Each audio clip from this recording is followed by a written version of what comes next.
Film ইন্ডাস্ট্রিতে সবচেয়ে বেশি ফোনে কার সাথে আড্ডা দেওয়া হয়? ফোনে আড্ডা দেওয়া হয়। ওটিটিতে দর্শকদের আগ্রহ বাড়ছে, তারকাদের আগ্রহ বাড়ছে।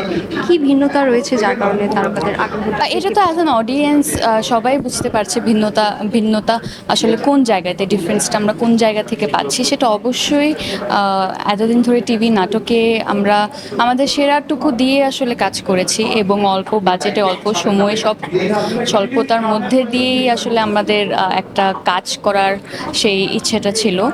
ওটিটি প্ল্যাটফর্ম এখন সেই সুযোগগুলোই দিচ্ছে কিন্তু আরও বড় পরিসরে, এবং বড় পরিসরে আমি বলবো বাজেটের দিক থেকে শুটিং করার সেই টাইম আর সব আরও অনেক বিষয় আছে।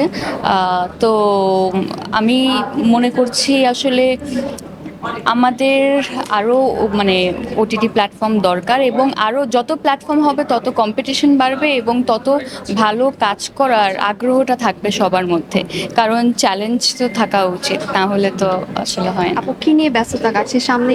ফিল্ম ইন্ডাস্ট্রিতে সবচেয়ে বেশি ফোনে কার সাথে আড্ডা দেওয়া হয়? ফোনে আড্ডা দেওয়া হয়।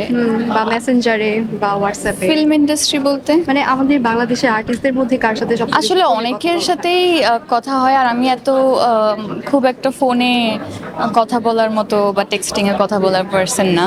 সামনাসামনি দেখা হলে সেটাই ভালো লাগে। তো সবার আমার যত ফ্রেন্ড সার্কেল আছে বা মিডিয়া ফ্রেন্ডস আছে যারা কাজ করছে সবাইকে বলি আসলে যে দেখা করো, সবাই যেদিন ফ্রি হই ওই দিন আমরা দেখা করি এবং তখনই আসলে মন খুলে কথা বলা যায়। লাস্ট কার সাথে কথা হয়েছে? লাস্ট অনেকের সাথে কথা হয়েছে কিন্তু কারো প্রাইভেসি মেনটেন করার জন্য আমি নাম বলতে চাচ্ছি না, বাট আমাদের কাজের জন্য তো আসলে সবার সাথে কথা হতে থাকে।